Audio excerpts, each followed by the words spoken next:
আমি ও বাড়িতে পাও রাখবো না, আর যদি রাখি পা আমার খসে যাবে। এই দেখো বলি, সেখানেও তো তোমার বংশের একটা ধারা রয়েছে, বলি সেটাকে তো তুমি অস্বীকার করতে পারো না। পারু, বকু, মানু, সুবল, বলি এদের জন্য না হয় জেদখানা একটু কম। তাদের দিকে কি আর নজর রাখার সময় পাবে? এখানে ছিল 5 জনের মধ্যে ভালোই ছিল, এখন তো সব একা। আজ এত তাড়াতাড়ি ছুটি হয়ে গেল? আজ ক্লাস বয়কট। কেন? বয়কট করা হয়েছে তাই। ইংরেজদের বিরুদ্ধে প্রতিবাদ, রাস্তায় মিছিল বেরিয়েছে। কেন টের পাওনি? ও না, যাক তোরা মুখ হাত ধুয়ে জামা কাপড় ছেড়ে নে, আমি খেতে দিচ্ছি। মা, বকুল কি ছাদে? তা হবে। রাস্তা দিয়ে আসার সময় দেখলাম, তাই। টোটো করে কি করে কি ও ছাদে সারাক্ষণ? ঘরে থাকতে পারে না? তাই কি খানিক ছুটোছুটি দৌড়াদৌড়ি করুক না। দাদা একটা জিনিস দেখলি, মা কিন্তু মিছিলের ব্যাপারে আমাদের কিছু জিজ্ঞেস করলো না। কি জিজ্ঞেস করব? আগে তো মিছিলের কথা শুনলেই খেপে উঠতে, কিসের মিছিল, কেন মিছিল, পারলে মিছিল দেখতে বাড়ি ছেড়েই দৌড়তে। এখন কেবল পণ্ডিত মানুষদের, জ্ঞানী মানুষদের জটলা। কথা বলেই বুঝি স্বাধীনতা আসবে। এই যা তোরা মুখ হাত ধুয়ে নে। তো লুকোবার এত কি আছে রে?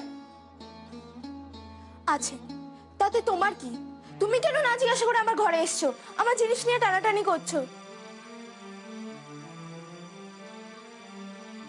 তুমি জানো না এটা অসভ্যতা? ইস, আমাকে অসভ্যতা শেখাচ্ছে।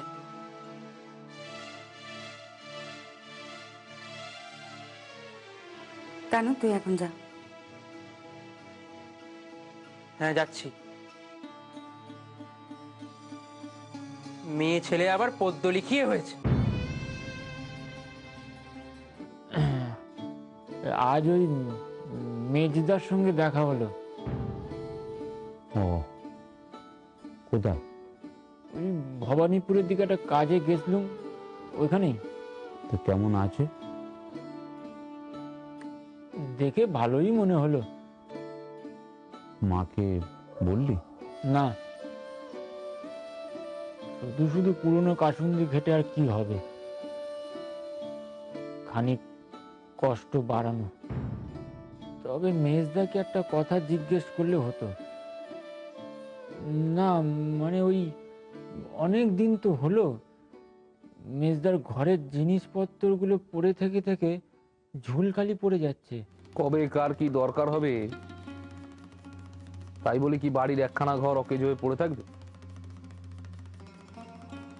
সে তো নিজের পয়সায় বাড়ি হাঁকিয়েছে, এই বাড়ির অধিকারখানা ছেড়ে দিক, খালি করে দিক ঘরখানা। তারা তো নিজের ইচ্ছায় বাড়িখানা ছেড়েছে।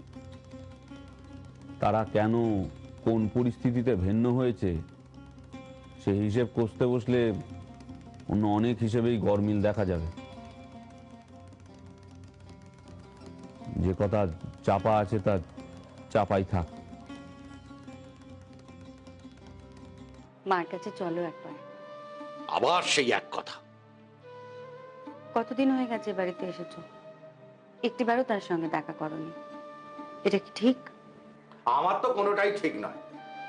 এক ছাদের তলায় থাকা এটাও ঠিক নয়, বাড়ি ছেড়ে আসা সেটাও ঠিক নয়, বাড়ির খবর না নেওয়া সেটাও ঠিক নয়, কাল গেলে হয়তো বলবে সেটাও ঠিক নয়। একটু রাগারাগির কথা নয়, মার খবর রাখাটা তোমার কর্তব্য। মার তো বয়স হয়েছে। এই কথাখানা বাড়ি ছাড়ার আগে মনে ছিল না? সংসারটা ভাঙলো কে? তুমি।